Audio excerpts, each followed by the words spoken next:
A paz do Senhor, meus queridos amados irmãos, a paz do Senhor, você professor da EBD, você amante, você aluno, você que sempre está conosco aqui, é mais um EBD em síntese em podcast, e hoje nós temos a alegria, junto a esse podcast, de estar conosco à mesa, a querida professora Rosimar, o querido professor, o pastor Otoniel, que nos dá a alegria e a honra de estar juntamente conosco, aqui eu já quero saudá-los com a paz do Senhor. A paz do seu irmão Rosimar. A paz do Senhor, irmão Felipe, a paz do Senhor, nosso querido amigo, né? Irmão Otoniel, sejam todos bem-vindos, professor, aluno. Glória a Deus. A paz do Senhor, presbítero Otoniel. Paz do Senhor, irmão Felipe, irmão Rosimar, é um prazer da minha parte estar aqui com os irmãos cooperando nesse grande trabalho.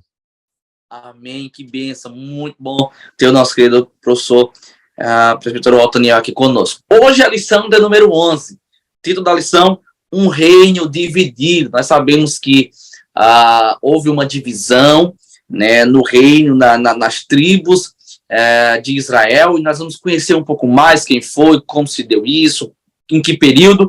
Nós vamos poder compreender ao longo dessa lição como ocorreu a divisão do reino, a importância dos profetas, que nesse momento de divisão, de muita apostasia espiritual, né, os profetas foram ali uma voz de Deus para repreender os líderes que estavam fora do caminho e da vontade do Senhor, e também para trazer o povo até o arrependimento, e também que nós vamos entender, né, através dessa lição, nós que vamos mostrar que só há um Deus verdadeiro e este merece ser adorado e merece ser também cultuado. Estamos chegando ao final da nossa querida lição de adolescentes, então fica conosco uma vez mais, porque eu tenho certeza, caro professor, que será uma lição de bênção e de edificação espiritual. A mensagem bíblica se encontra em 1 Reis, capítulo 16, versículo 26, que diz: como Jeroboão havia feito antes dele, onde fez com que o Senhor, o Deus de Israel, ficasse irado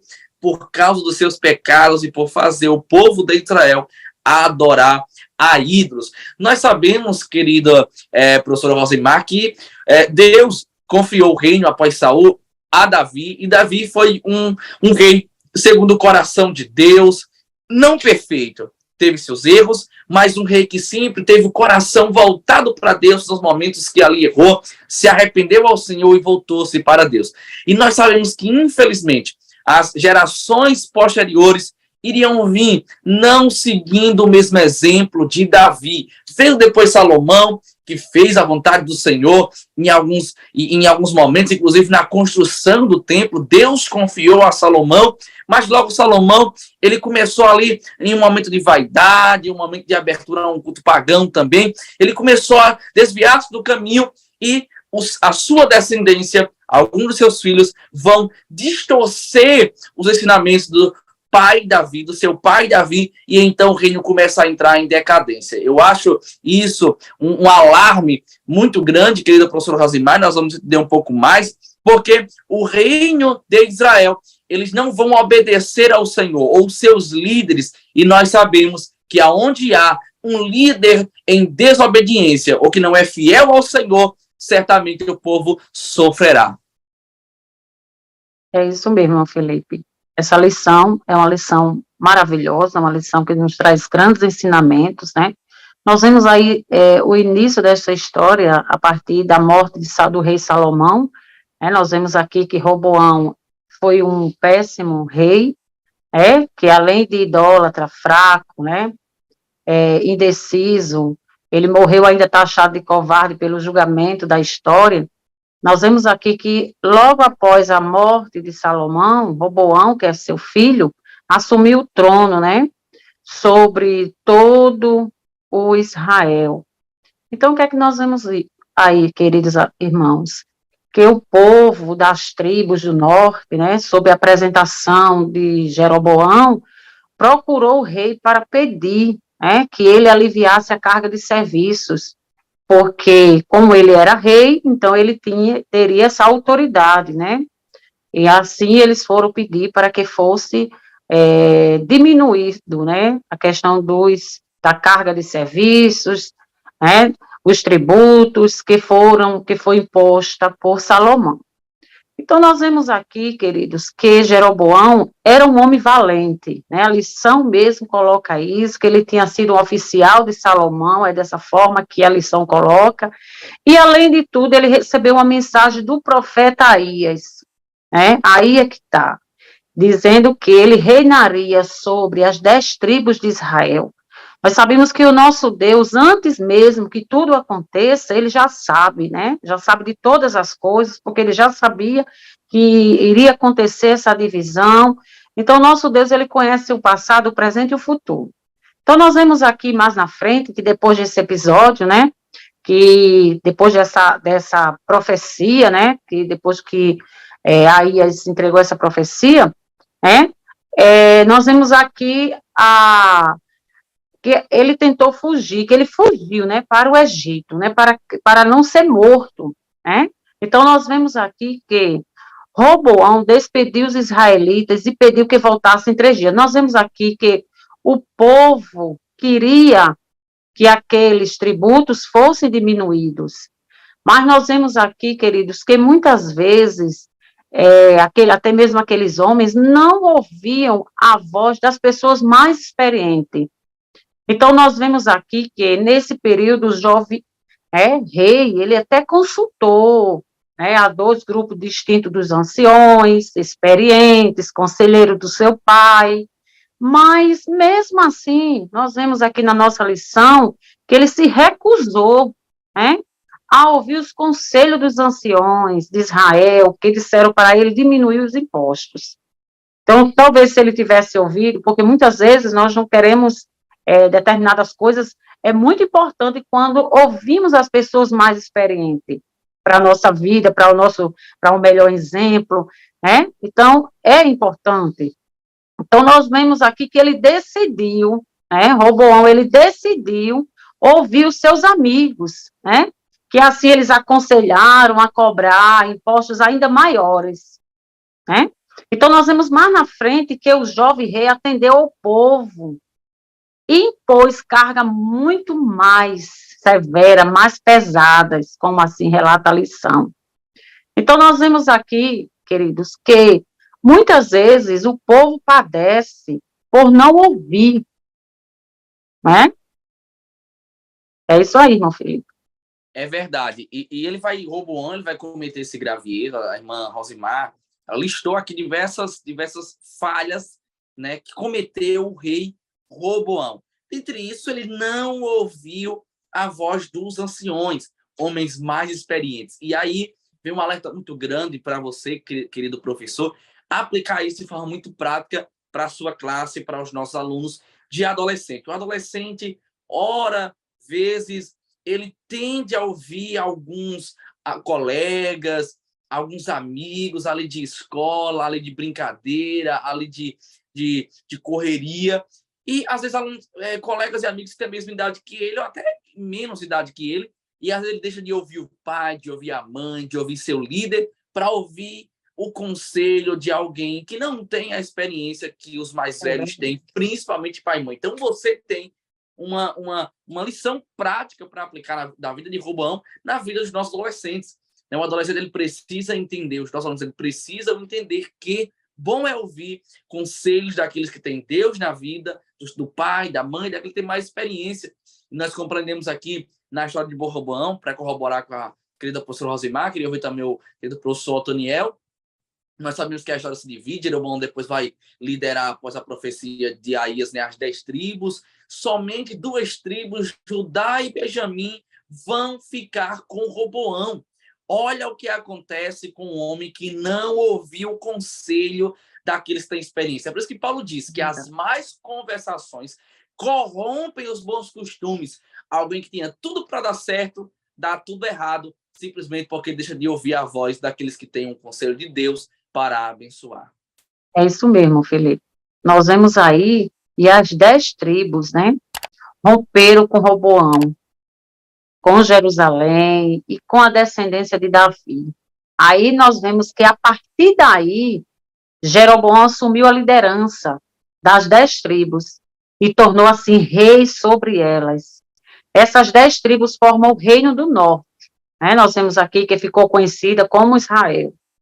Então, a questão da obediência, do ouvir a experiência dos mais velhos, isso serve para toda a vida de todas as pessoas, desde aquele do tempo antigo, né?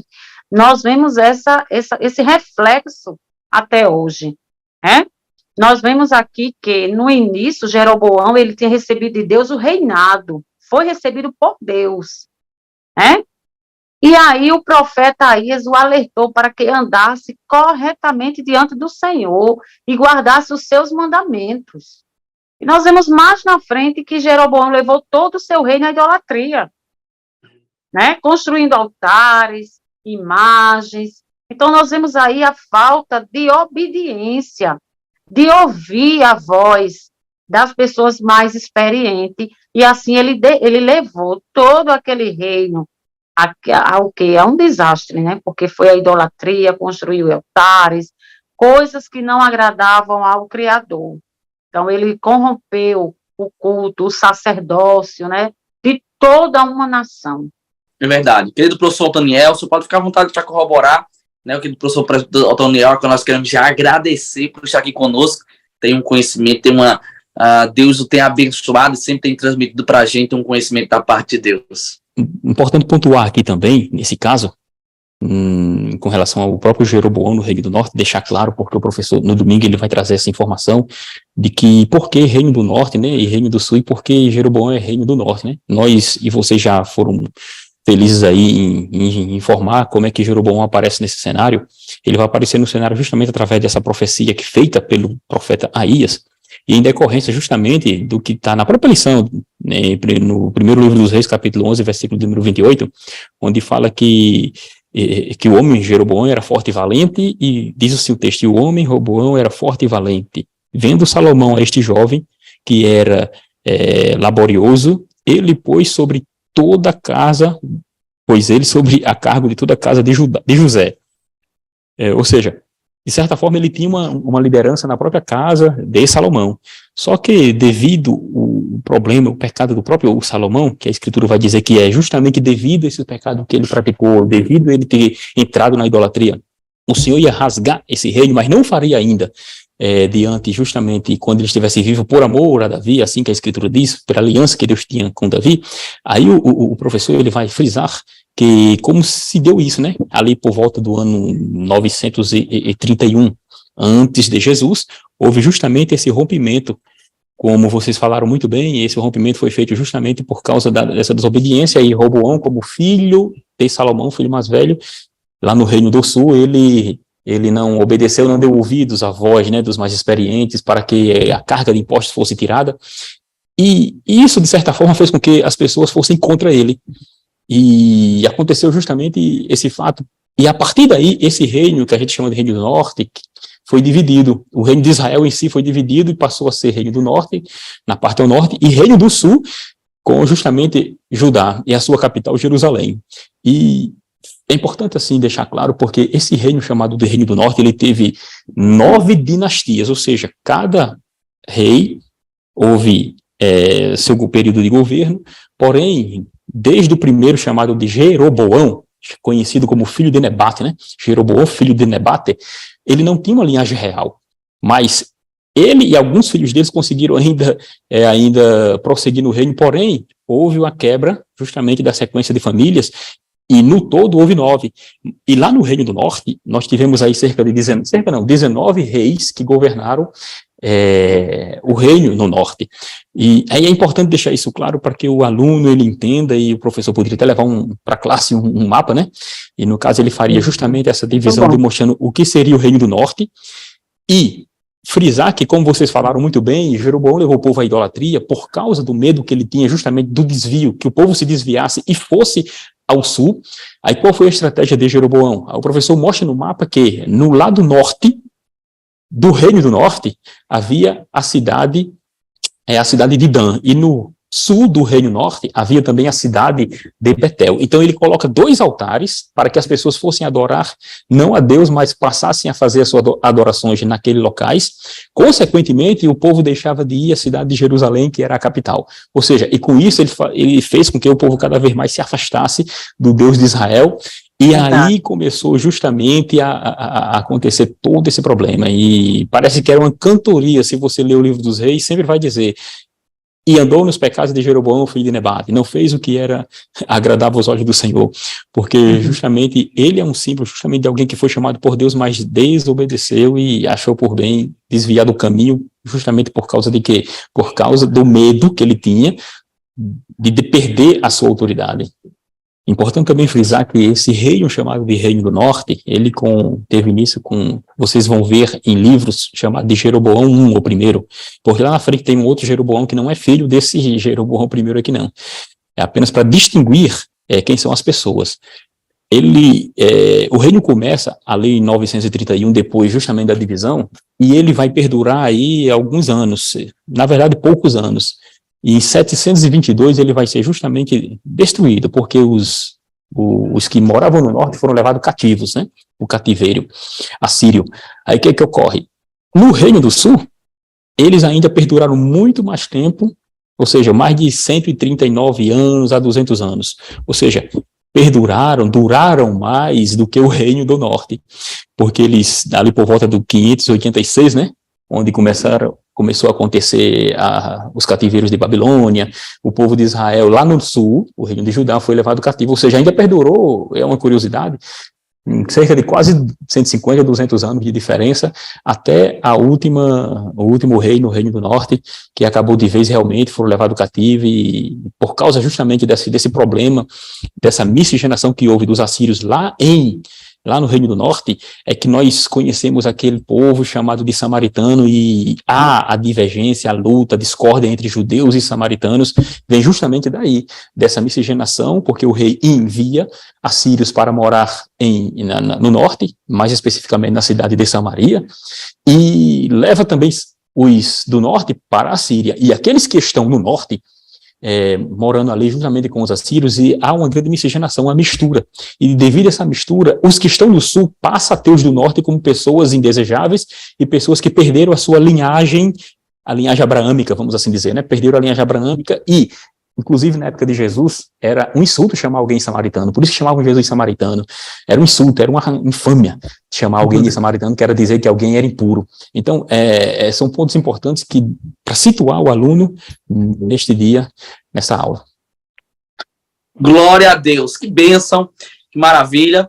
Fechando assim o tópico primeiro, né, muitos pontos a serem abordados, pontos históricos, culturais, acerca da divisão, Roboão, né, ali no Reino do Sul, como o pastor Toniel falou, capital Jerusalém, Reino de Judá, Reino do Norte, Jeroboão, que vai assumir depois que o povo vai começar a desagregação, vai começar a deixar a liderança, a submissão a Roboão, e vai começar a ser submisso agora a Jeroboão, trazendo ele do Egito, o Reino do Norte ali, capital Samaria, Reino de Israel, e é muito importante isso. Um foi medroso, não ouviu o conselho dos anciões, não deu ouvidos à voz de Deus. O outro, pelo poder, né, se desapegou da promessa que Deus fez. O autor diz que, pela promessa de Deus, isso deveria ser um fator para reforçar o culto e a fidelidade e a obediência de Jeroboão a Deus, mas, ao contrário, o profeta vai se desviar e então vai amar mais o poder do que o culto ao Senhor. O tópico de número 2, que nós vamos estudar agora, fala acerca de reis versus profetas. Por que é importante introduzir nesse tópico 2, falando acerca dessa divisão, e esse tópico, esse termo reis versus profetas? Porque nesse período de reinado desses reis que foram reis, inclusive pagãos, né? Deus ele vai levantar sempre homens, profetas, que estão comprometidos com a palavra e debaixo da autoridade de Deus, para repreender aqueles líderes religiosos e trazer o povo de volta ao arrependimento para Deus. É necessário. É interessante porque esses profetas que Deus vai levantar, que nós vamos destacar aqui com muita ênfase, Elias, são homens que não têm medo ou não temem a priori, né, o cetro, o poder, a prisão. Às vezes, como Elias, até foge com medo de perder a vida, mas nunca deixaram de entregar a palavra que Deus direcionou para estes. Ou de repente nós falamos aqui de Roboão, de Jeroboão, o nosso pastor Daniel falando de alguma linhagem de Jeroboão, mesmo nossa linhagem real, mas que vão dar sucessão. E é interessante porque chega um momento que é introduzido, nós lemos aqui na mensagem, acerca de honre, né? Honre ou honre. De repente vai ser introduzido na historicidade do Reinado do Norte, e a Bíblia vai dizer, não sou eu, a Bíblia que vai dizer que fez pior do que todos os anos que foram antes dele. De todos que foram antes dele. Então, imagina, se Jeroboão e outros reis, para nós ganharmos tempo aqui, outros reis, não fizeram a vontade de Deus, mas levaram o povo a um culto pagão, a um secretismo também religioso muito grande, inclusive honre, e depois Acabe vai traduzir isso que eu vou falar um pouco mais à frente. Agora você imagine um rei que fez pior do que todos estes. Então, honre foi realmente um rei que literalmente desviou-se do caminho do Senhor. E aí você pergunta, se a semente de honra é uma semente má, vem dele, nasce dele, uma semente que poderia ter sido diferente, mas vai seguir o mesmo conselho, vai seguir os mesmos passos de seu pai, que é Acabe. Acabe, filho de Oni, vai desviar-se também do caminho do Senhor e vai fazer uma liderança totalmente deturpada com aquilo que Deus se agradara e o que era a vontade de Deus. Aí você diz, mas irmão Felipe, Honre foi um homem político, foi um homem que fez alianças, foi um homem que expandiu o reino, que estabilizou a economia ali do Reino do Norte. É verdade. Só que foi um rei fraquíssimo espiritualmente. E para Deus, caro professor, até para transmitir isso para o aluno, nós estamos aqui direcionando uma palavra da parte de Deus, para Deus importa a parte espiritual. Não se engane. Ah, mas eu sou muito bom administramente, eu sou politicamente muito bem envolto, articulado, eu sei fazer alianças, eu sei juntar o povo, mas a parte espiritual para Deus, ela conta e conta por demais. Um líder fraco espiritualmente vai levar o povo à apostasia e vai acender a ira de Deus. É isso que acontece com o homem. É um homem que se desvia do caminho do Senhor. É um homem que é fraco espiritualmente, que não cultua o Senhor. Pelo contrário, vai introduzir cultos pagãos no Reino do Norte e Acabe vai seguir o seu caminho. Inclusive, o seu pai vai fazer uma aliança com os sidônios e Acabe vai casar-se com Jezabel. E aquela mulher vai introduzir também, junto com Acabe, o culto a Baal e a Zera. Meus irmãos, olha quão trágico pode ser uma aliança, pode ser um relacionamento de alguém que não é da vontade do agrado de Deus. De forma prática, você professor, daqui a pouco já vou encerrar a minha primeira parte para ouvir os professores Antoniel e Rosimar também, mas você, professor, pode introduzir de forma prática também mais uma lição prática para a vida do adolescente. Acabe poderia ter se casado com alguém que o ajudaria a consertar o reino. Acabe poderia ter casado com alguém que o ajudaria a voltar para o caminho do Senhor, mas ele vai se casar por conveniência do seu pai, conveniente com seu pai, com Jezabel. E Jezabel, pelo contrário, vai afundar Acabe ainda mais na idolatria e vai levar o povo à apostasia espiritual. E eu vou dizer uma coisa para vocês. O que era ruim pode ficar pior. O que era ruim no reinado de Honre fica pior no reinado de Acabe com uma aliança com Jezabel. E eu vou dizer mais, professor Antoniel, professor Rosimar, quão trágico é o homem trazer para si pessoas que não têm Deus na vida, para que esses, ao invés de ajudar, desviasse ainda mais do caminho do Senhor, que era a vontade de Deus para o Reino do Norte, para a vida de Acabe, mas por escolhas erradas, tal como foi a origem dessa divisão, desse mal de Roboão, novamente vai fazer o que é errado aos olhos do Senhor. É porque, enquanto o nosso irmão Felipe falava, a gente veio à mente justamente aquilo que estavam conversando anteriormente, sobre Jeroboão ter gerado um homem por nome de Nadab, que foi o rei, ele gerou outro filho também. E o Nadab sucedeu o próprio pai, Jeroboão. Porém, aparece na história aí uma outra pessoa por nome de Baassa. Baassa, ele já era da tribo de Issacar, ou seja, já não era mais da linhagem de Jeroboão primeiro. Notem que justamente aí houve a quebra, né? E depois de Baassa, aparece esse outro chamado de Elá, Note que a Escritura vai mostrar esse Elá como sucessor, para depois vir Zinri e depois vem Sionri, que era, na verdade, do oficial do exército. Então, observe, irmãos, que houve muita conspiração, porque o reino estava longe do Senhor, estava longe da palavra de Deus, eles não obedeciam a Deus. Então, conspirações, pelejas entre si, um querendo tomar o reino do outro, ninguém respeitava ninguém ali. Cada um queria, na verdade, ter seus benefícios, né? E como a lição está falando justamente sobre esses profetas e reis, você vai analisar que nesse período aí, nós temos aí os profetas Elias e Eliseu justamente trabalhando nesse período, isso no Reino do Norte, né? Ao mesmo tempo, lá no Reino do Sul, tínhamos Obadias, Joel, eram contemporâneos do próprio profeta Elias e Eliseu. E no norte, que é o nosso foco aqui da lição, estava lá o profeta Elias, justamente combatendo contra, instruindo, levando o povo à presença de Deus.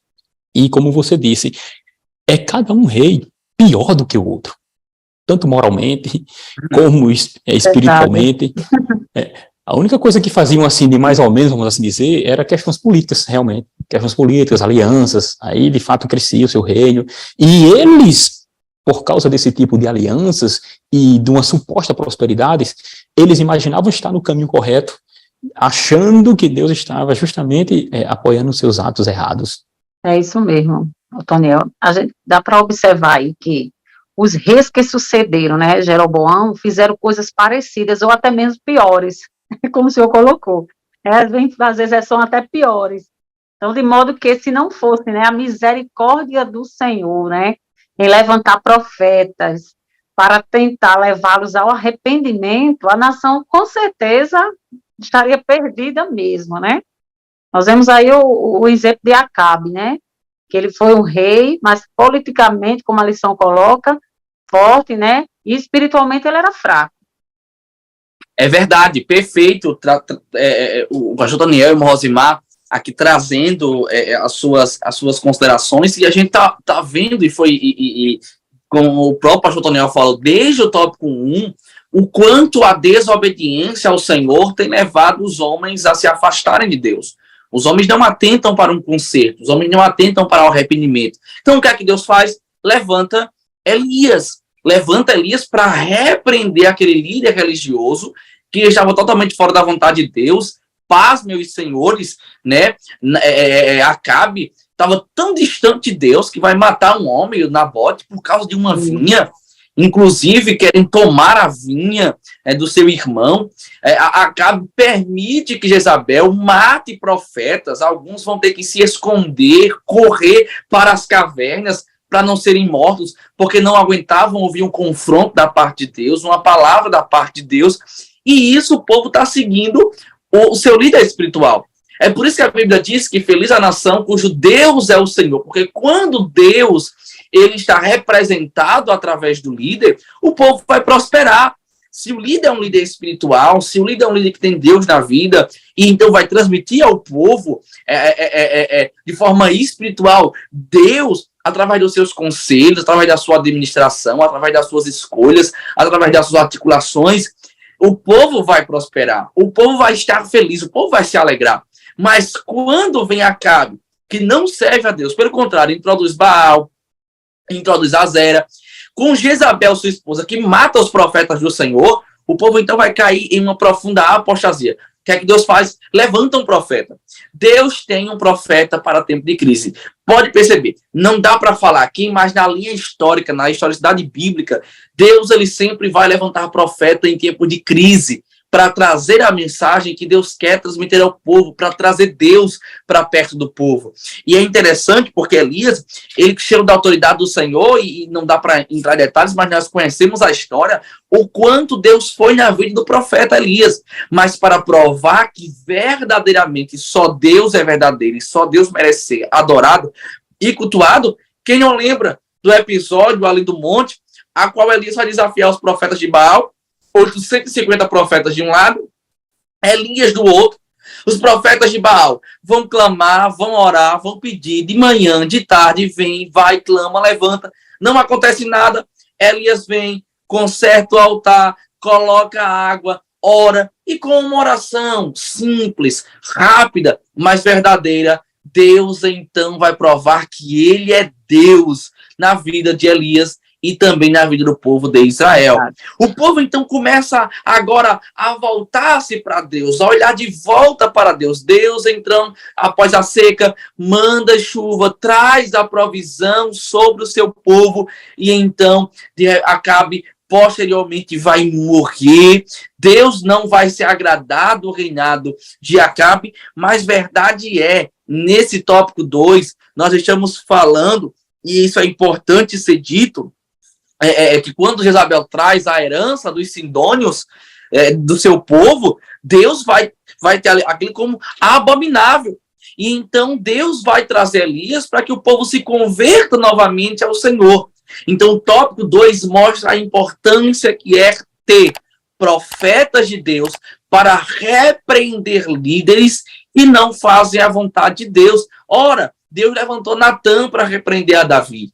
Então, Deus sempre há de levantar e é necessário que haja profetas em nosso meio, comprometidos com a palavra de Deus, porque os homens são falhos, os homens são limitados. Uma hora ou outra, a liderança, por melhor que seja, pode desviar-se do caminho, pode fazer alguma coisa que aparentemente seja certo, mas é errado. E então Deus levanta profetas. O tópico 2 mostra a importância que é Deus levantar profeta para repreender líderes quando estes desagradam o seu nome, desobedecem a sua palavra. Para todo o tempo e para todo o reinado de Acabe, Deus tem Elias como profeta. Então, você, professor, transmita para o aluno, de forma muito prática, que Deus, ele sempre terá misericórdia. Deus poderia dizer, esse povo aí não quer me adorar, esse povo aí quer adorar Baal, Azera, quer estar em apostasia espiritual. Não, eu vou ficar aqui sem fazer. Não, Deus, ele sempre terá misericórdia do povo. Irmão Felipe, e a responsabilidade da liderança? Esta terá como o Senhor. Deus há de pesar a mão sobre líderes que não agem conforme a sua palavra. Então, para todo o reinado de Acabe, há uma voz profeta que é Elias. Elias veio de onde? Não se sabe. Sabe que eram tisbitas, mas não se sabe a sua genealogia. Não tem o seu histórico. Não tem. Deus levantou Elias porque ele levanta quem ele quer, como ele quer, de onde menos se espera. Deus vem, Deus traz, Deus levanta. Então, para todo o tempo de crise, para todo o reinado de Acabe, Deus tem o Elias para repreender o líder e para trazer de volta o povo ao arrependimento. Glória a Deus por isso. Isso resume tudo ao fato da importância, pastor Toniel e irmã Rosimar, fechando assim o tópico 2, da espiritualidade. Não se engane, Deus, ele está atento à espiritualidade. Nós vemos líderes que às vezes não tiveram uma desenvoltura como homem, mas foram espiritual e Deus, por misericórdia, os ajudaram. Mas nós vemos homens que não tinham espiritualidade e eram muito bons politicamente, mas Deus abominou, porque para Deus, ele requer de nós um culto verdadeiro, um culto sincero e uma vida devota para que ele nos ajude a caminharmos e a prosseguirmos. Até porque, professor... Pois não, professor, pode trazer sua palavra. Até porque o estabelecimento, vamos dizer assim, da monarquia dos reinos em Israel, ele tinha um objetivo. Não era simplesmente porque o povo quis naquele período um rei, né? Mas o objetivo principal era que, através do reino de Israel, as nações que estivessem ao seu redor vissem a própria nação de Israel como exemplo. E vissem o Deus de Israel como exemplo e como aquele que deveria ser seguido. Ou seja, era uma nação que iria se distinguir das outras nações. 147, em Salmos, vai dizer assim, que o Senhor deu as leis ao povo de Israel e a nenhuma outra nação ele as fez dessa forma. Por quê? Justamente para fazer aquela distinção. Ele distingue entre a nação de Israel, que seria uma nação sacerdotal, das outras nações. Então, os profetas e reis que haviam lá, eles deveriam ser exemplo. Aí, quando há uma desobediência e eles passam a imitar e adorar os deuses das outras nações, eles perdem o foco daquilo que seria para glorificar o próprio Deus. Glória a Deus. Olha aí que bênção. Literalmente, essa introdução do reino monárquico, né, quando começa por Saul, literalmente Deus, a Bíblia diz, nós temos respaldo bíblico para dizer que Deus haveria de implantar o reino monárquico, mas o povo, desde a petição do povo, que é quando Deus proveu para o povo Saul, o povo estava visualizando não um reinado onde Deus iria direcionar, mas um reinado baseado, como o pastor Toniel disse, espelhado pelas outras nações. E quando, meus irmãos, nós saímos do foco, deixamos de olhar para a palavra, deixamos de olhar para o alvo, deixamos de olhar para o Senhor e queremos espelhar a nossa vida, o modelo da nossa liderança, o modelo da nossa vivência para outros povos, vai dar tudo errado, porque Deus não nos chamou para olhar para fora, Deus nos chamou para olhar para o alto e para Ele. Tópico 3, o profeta Eliseu. Eu gosto muito desse tópico 3, professor presbítero Otoniel, porque de repente chega o tempo de Elias. Elias é consciente que o seu tempo está chegando, inclusive ele transmite essa palavra, esse sentimento para Eliseu, e a gente diz, não, mas Elias vai embora, o povo agora vai perecer, o povo vai voltar para a apostasia, não vai haver quem direcione uma palavra para a liderança, para quem direcione uma palavra para o povo, quem, através de Deus, realize milagres e feitos em nosso meio, mas Deus proveu Eliseu, porque Deus tem Elias, mas Deus tem Eliseu. E quando eu olho para isso, professor Daniel, eu vejo que no reino monárquico assume a minha linhagem, né? É um reino sucessivo, é um reino que vai passando, um certo que vai passando de mão em mão dentro da casa do rei. Mas Deus não. Deus levanta Elias, Deus provê Eliseu. Porque se na casa do rei, quem está assumindo não está na vontade e na direção de Deus, Deus faz questão de uma forma sucessiva, levantar profetas para, ainda que Elias seja arrebatado, mas Eliseu fique para direcionar a palavra certa. Verdade. Os profetas em si, eles tinham uma função especial e bem específica no reino, nos reinos em si, né, do reino, tanto do norte como do sul. Eles eram aqueles que iam ajudar. Na verdade, também, eles, além de ajudar, sua ajuda se daria em quê? Aconselhamento. Eles aconselhavam os reis de Israel e de Judá, no caso depois da divisão, a andarem no caminho realmente e fazerem aquilo que Deus deseja. Aí por isso que uma coisa importante e é bom frisar é quando tratamos desse assunto, nós vamos imaginar aqui uma linha do tempo e ver o que ocorre nesse momento. Nesse período aí, que é aí por volta aí do ano 900, né, 931, depois que houve a queda, aparece Eliseu, que seria um sucessor do próprio Elias. E nesse período, se observa que hoje os teólogos, os pesquisadores, as pessoas que comentam sobre o assunto do profetismo em Israel, eles observam que há uma distinção do próprio Israel. Aqui no Ocidente, nós distinguimos os profetas como maiores e menores, né? São os profetas como Isaías, Jeremias, são chamados de profetas maiores porque há uma vasta escrita a respeito deles, e os menores porque há uma pouca escrita. O que acontece? Só que em Israel, a divisão de profetas, é importante frisar isso, porque estamos aqui numa classe e o adolescente precisa aprender que essa questão do profetismo em Israel, eles têm na verdade, as três seções do Antigo Testamento, que é Torá, profetas e escritos, quando falamos sobre os profetas, eles dividem em duas partes, eles se chamam de profetas anteriores e profetas posteriores. E o que seria profetas anteriores, né? Então, em Israel, nós temos a divisão ali entre profetas anteriores e posteriores. E por que é importante frisar isso? Porque Elias, como Eliseu, eles estão na categoria desses chamados profetas anteriores. O que seriam profetas anteriores? São profetas, na verdade, são escritos, é uma narrativa que há, são narrativas que há lá no Antigo Testamento, que vai desde Josué, nós temos Juízes, Samuel e Reis. Essas narrativas, existe a história dos próprios profetas no meio, dentro da própria narrativa, porém não são livros escritos pelo próprio profeta em si. Então eles chamam de profetas anteriores, já os posteriores são os livros realmente que foram escritos, atribuídos aos próprios profetas, como Isaías, Jeremias e os 12 profetas menores. Com isso, a gente vamos identificar que o próprio Eliseu, ele vai se enquadrar nessa categoria chamada de profeta anterior, isso para a cultura hebraica. Por quê? Porque quando falamos nesses termos, estamos trazendo a ideia de que Eliseu é um profeta que não deixou escrito alguma coisa com o seu próprio punho, vamos assim dizer. Não há livros que levam seu nome, mas ele aparece como aquele que seria sucessor do próprio Eliseu. Isto é, Eliseu seria sucessor do próprio Elias.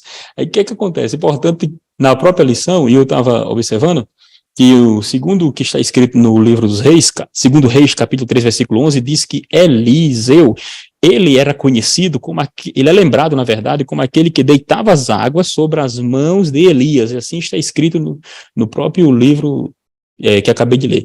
Ele é lembrado como aquele que deitava, ou seja, Eliseu vai aparecendo na história como aquela pessoa que está junto, próximo ao profeta Elias. Como você disse, da mesma forma que eles não têm assim uma genealogia, não mostra nada a respeito de Elias, a não ser a sua origem, Tisbita, da cidade de Tisbe, aparece Eliseu aqui na história, e segundo no primeiro livro dos Reis, capítulo 19, a partir do versículo 16 em diante ali, você vai ver que ele vai aparecer como alguém chamado, que seria lá do Vale do Jordão, Eliseu, filho de Safate, de Abel-Meolá, seria justamente a cidade ou a região que o próprio Eliseu conviveu, morou, e ele cresceu, e o que se aparentemente, e o que demonstra-se o próprio texto bíblico, é que o Eliseu, ele era uma pessoa de uma família, como chamamos aqui, de abastada. Ele era uma família que tinha condições financeiras até razoáveis, porque ele, quando encontrou o próprio profeta, ele estava com bois. Ele tinha bois a seu redor, ele estava cultivando, e ele vai aparecer no ministério, profetizando ali cerca de 50 anos o seu ministério dura depois de Elias, quando Elias vai embora.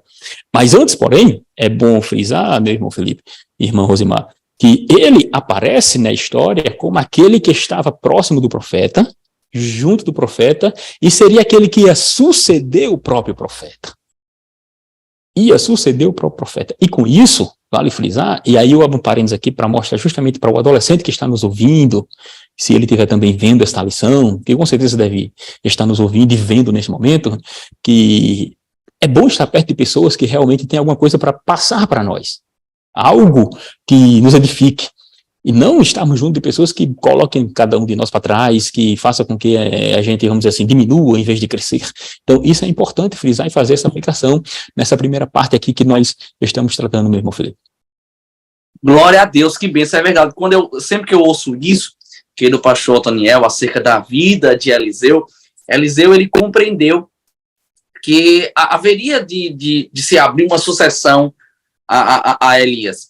Mas, numa linguagem até que a gente fala no nosso meio, ele não saiu da brecha. Ele ficou ali o tempo todo seguindo.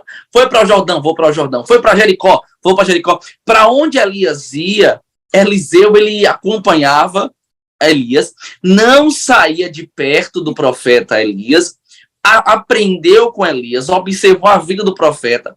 E essa parte, quando o pastor Daniel falou, e isso é muito interessante, que ele falou da aplicação para a vida do adolescente, que Eliseu, ele está acompanhando, não quer sair de perto, não quer deixar o profeta Elias, alguém que pode passar para ele uma herança espiritual, alguém que pode passar para ele um conselho, uma direção, uma orientação, um testemunho de vida. Então, Eliseu, ele está ali acompanhado do profeta Elias. Então, quando o adolescente ele quer desenvolver na casa de Deus atividades espirituais, ele precisa estar junto de pessoas, de homens, de mulheres, que já desenvolve essa atividade espiritual, não só com maestria, mas com autoridade espiritual, com temor espiritual, com fervor espiritual. Então, quando eu quero, o adolescente, eu tenho aspirações, eu quero me desenvolver, eu quero desenvolver atividades na liderança, no ministério. Então, busque e procure estar do lado de alguém realmente que pode transmitir para você essa herança espiritual,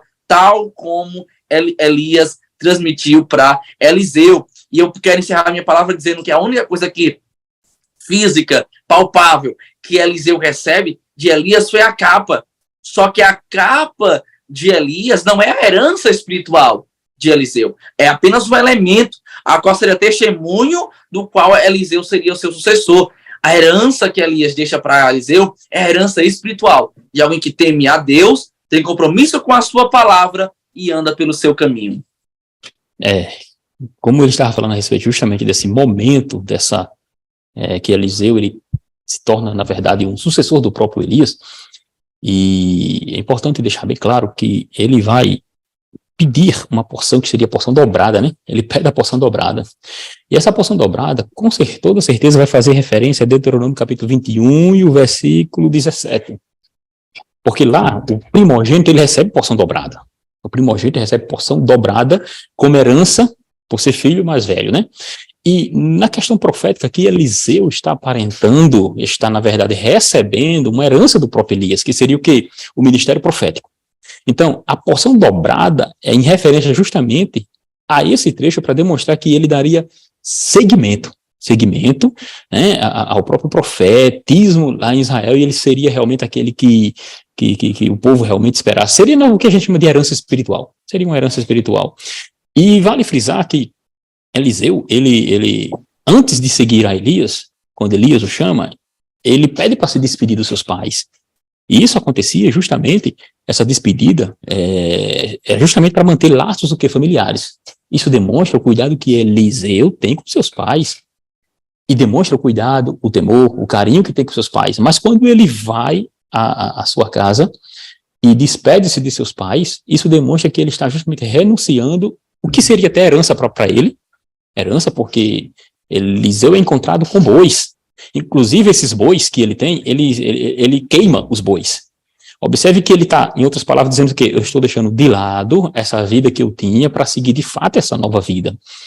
Essa nova vida com o profeta. E quando a gente trata dessa questão, a gente mostra de alguém que está abnegado, alguém que está desprendido a ponto de querer realmente seguir uma visão de mundo, uma visão que leva e glorifica a Deus. Aí nessas palavras finais que tenho aqui a dizer, é demonstrar que é justamente isso, o adolescente que nos vê, o professor que está ali com a classe de adolescente, com pessoas cada vez mais com dúvidas, pensando em uma coisa e outra, às vezes está até na classe ali, sabe nem o que está fazendo ali, está voando, como dizem, pensando em outras coisas. Então ele vai chamar a atenção do aluno para justamente demonstrar esse cuidado e esse amor que ele tem que ter com o Senhor Deus, com a palavra do Senhor, e que ele é alguém que Deus quer justamente utilizar como utilizou o próprio profeta, porque os nossos antepassados se foram. Se nós olharmos a história da nossa igreja, Daniel Berg, Gunnar Wingre, já foram para a glória, e seus sucessores foram passando, os seus pastores, e estamos aqui hoje. Então, isso significa dizer o quê? Que nós temos um ministério também a cumprir. Nós temos um ministério a cumprir, né, irmão? Nós vemos aí que o ministério de Eliseu como sucessor de Elias, ele foi repleto de milagres, né? Quantos milagres? É questão do legado, né, que nós deixamos. Eu acredito que seja dessa forma também. Então, na Bíblia, apenas Jesus, né, realizou mais milagres que Eliseu durante o seu ministério. Nós vemos inúmeros milagres que Eliseu fez. Então, a história do profeta Eliseu, ela é bastante conhecida, né, como entre os cristãos, principalmente devido aos milagres que foram realizados através do seu ministério. E é isso aí, queridos. Glória a Deus. É verdade, querida professora Rosimar. Olha, sempre haverá tempos e períodos de crise. É normal que passemos por momentos de crise, mas Deus sempre há de prover. Deus sempre há de suceder profetas em nosso meio. E vou dizer mais, tal como é para os dias de hoje, tal foi para o Reino do Norte. A história, o histórico dos reis do Reino do Norte foram homens que não fizeram, homens maus, que foram infiéis ao Senhor. Falta de conselho não foi. O povo e a liderança não pode dizer que Deus se omitiu em trazer-lhes para ele uma palavra de direção. Então, atentemos para isso. Deus sempre há de falar, há de levantar homens e mulheres de Deus que nos trarão uma palavra e uma direção em tempos de crise. Deus sempre há de levantar profetas para repreender a liderança quando esta está desviada e distante do seu caminho, para o ajudar. Encerrando assim, como disse justamente o pastor Otoniel, o profeta, ele ajudava o rei, ajudava o reinado, ajudava a liderança, trazendo também a sua palavra de sabedoria, o seu conselho espiritual, a sua palavra de confronto e a sua palavra de repreensão quanto era necessário. Ainda hoje, Deus tem profetas. Os profetas não sucederam, Deus continua levantando homens e mulheres que trazem dentro do ministério profético, inclusive com esse dom, a qual Paulo vai trazer à igreja de Corinto, que exercem dentro da igreja do Senhor, trazendo uma palavra da parte de Deus para nos trazer edificação espiritual. Que fiquemos com essa palavra, que ainda que passemos por tempos difíceis, por lideranças complicadas, lideranças que, ora, às vezes, num cenário político, num cenário como um todo, no cenário local, mas no cenário também nacional, que ainda que essa liderança se desviem do caminho do Senhor, Deus haverá de ter misericórdia e sempre nos dará a direção correta, levantando homens e mulheres que serão uma voz da parte de Deus para edificar a nossa vida. Que Deus abençoe você, querido professor. Esta foi a lição 11, lição que trata acerca do reino dividido. Nós compreendemos nessa lição a divisão: Reino do Norte, Reino de Israel, capital Samaria; Reino do Sul, Reino de Judá, capital Jerusalém; Jeroboão, primeiro rei do Norte; Reino do Norte, homens que fizeram tudo quanto não deviam, se desviaram no caminho do Senhor, mas Deus levantou o profeta para dizer que ele é o verdadeiro Deus e que merece ser adorado, porque culto verdadeiro só ao Deus que é verdadeiro, ao Deus nosso Senhor. Que Deus abençoe sua vida, que Deus lhe dê uma lição e uma aula abençoada, inspirada pelo Espírito Santo. Eu já quero assim agradecer a participação do pastor Otoniel, que abrilhantou muito o nosso podcast hoje, e a participação da irmã Rosimar, a qual vão agora se despedir com a sua palavra de saudação final. A paz do Senhor, professor, pastor Otoniel, muito obrigado por estar conosco. Que Deus abençoe sua vida. Paz do Senhor, meu irmão Felipe, minha irmã Rosimar. Eu que agradeço a oportunidade. Sempre que precisar, estamos aqui para cooperar com o reino. Glória a Deus. A paz do Senhor, professor Rosimar. A paz do Senhor, irmão Felipe. Irmão Tony, é um prazer, viu? Que Deus abençoe, que Deus continue abençoando o seu ministério, todos os professores, alunos que estão nos assistindo. E até o próximo podcast. Glória a Deus. Esse foi mais um EBD em Síntese em Podcast, lição 11. Continue conosco, porque Deus há de continuar a abençoar a sua vida. Deus abençoe e até o próximo, em nome de Jesus.